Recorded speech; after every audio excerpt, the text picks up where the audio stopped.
ना थके हैं पांव कभी, ना ही हिम्मत हारी है, देखे हैं कई दौर मैंने, आज भी सफर जारी। नमस्कार साथियों, स्वागत है आपका आपके अपने बीएन परिवार में। और आज हम मिलते हैं बीएन सीनियर सेकेंडरी स्कूल के सचिव श्रीमान संदीप जी गोदारा जी से। और आज हम इनसे 43 वर्ष पुरानी बातें जो हैं वो स्कूल कब से शुरू हुआ और स्कूल की विभिन्न ऐसे बिंदु जिन पे चर्चा करते हैं। नमस्कार सर। नमस्कार जी। तो सर मैं आपसे पहला प्रश्न पूछना चाहता हूं कि इस विशाल जो वटवृक्ष को आज हम देख रहे हैं, यह बीएन रूपी पौधा किन कर कमलों के द्वारा लगाया गया और ये कितने सालों का सफर जो है सर आज ये तय कर रहा है? ये 26 जून 1980 को स्वामी केशवानंद जी के विचारों से प्रेरित होकर मेरे पिताजी ने ग्रामोत्थान विद्यापीठ में अपनी सेवाएं दी हुई हैं। वहाँ से इनके जो पथ प्रदर्शक थे वो स्वामी केशवानंद जी थे और उनके विचारों से ही प्रेरणा लेकर 26 जून 1980 को मेरे पिताजी ने इस विद्यालय की स्थापना की।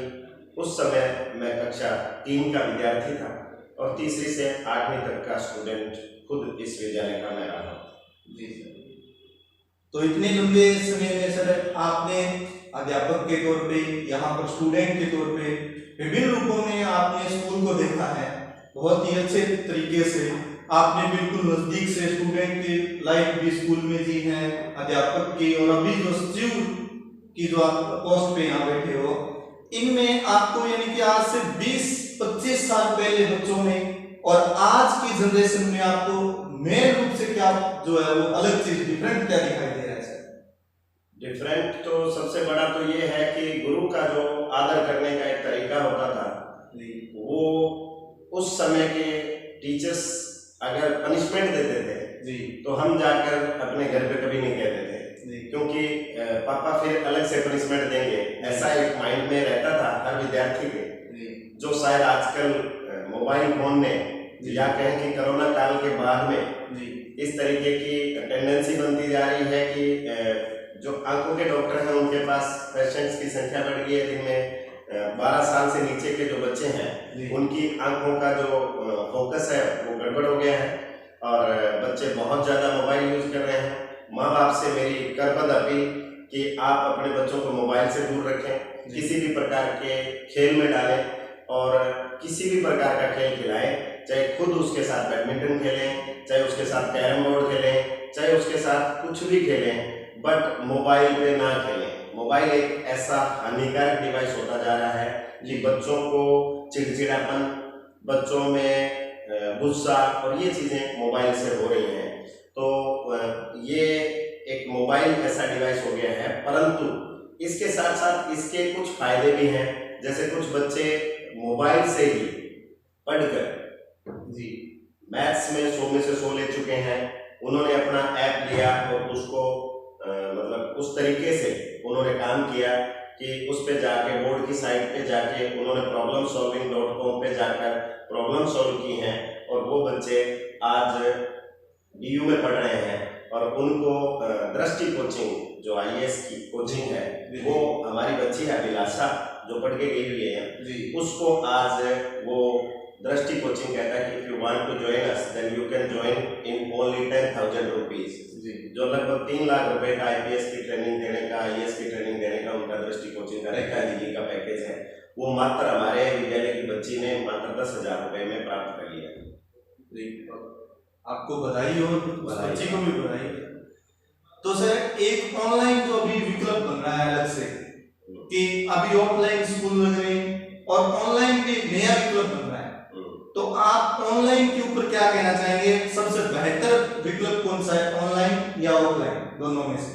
ऑनलाइन विकल्प जब भी बेहतर है जब उसके लिए जैसे गवर्नमेंट अभी कर रही है कि टच बोर्ड आ जाएंगे, काफ़ी कॉस्टली मटेरियल हैं, धीरे धीरे कुछ जो छोटे स्कूल्स हैं उनको दिक्कत आएगी और जो ग्रामीण परिवेश में टीचर्स जो पढ़ाने के लिए शहर से भी जाते हैं वो उसका मतलब रख रखाव कर पाएंगे या नहीं, इसमें अभी संशय बना हुआ है।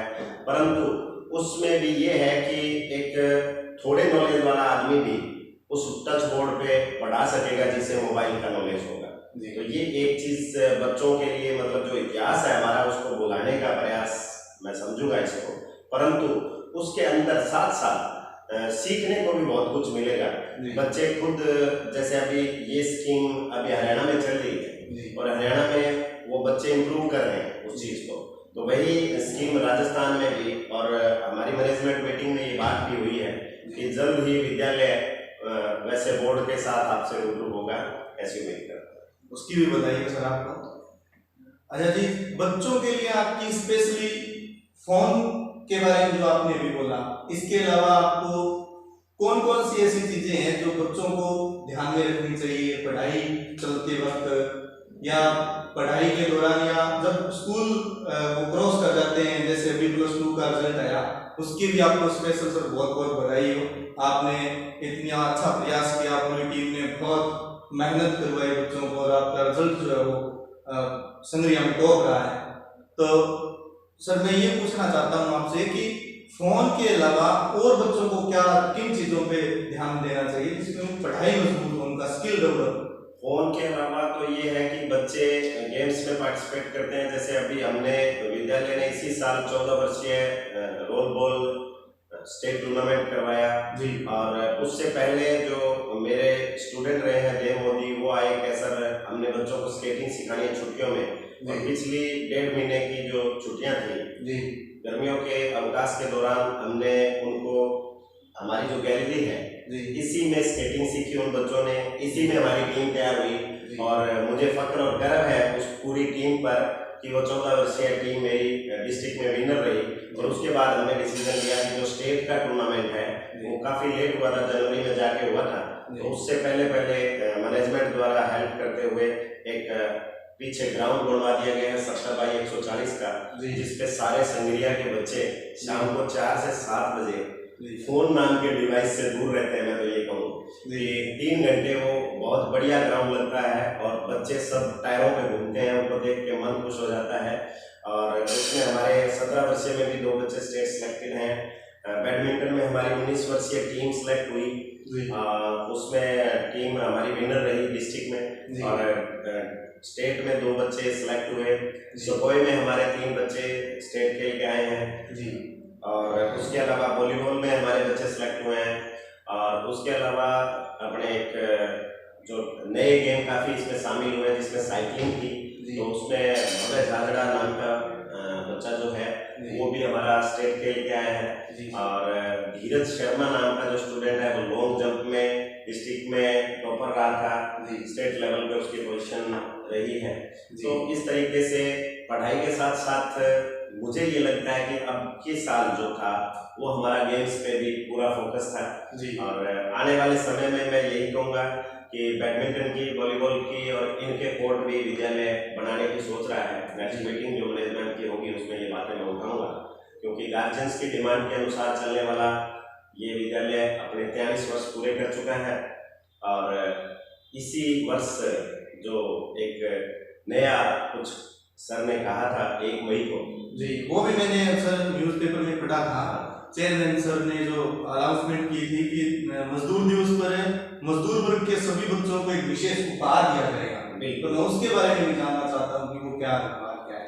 तो वो उपहार ये है सर कि विद्यालय को 43 वर्ष हुए हैं और 43 वर्षों के इतिहास में सर ने बैठे बैठे ये डिसीजन लिया और सबसे बैठ के मीटिंग में बात करी। तो उसमें सर ने कहा कि क्यों न हम जो गरीब बच्चे हैं उनका मन भी करता है कि हम इतने बड़े विद्यालय में पढ़ें और हमारे भी सपनों को पंख लगे।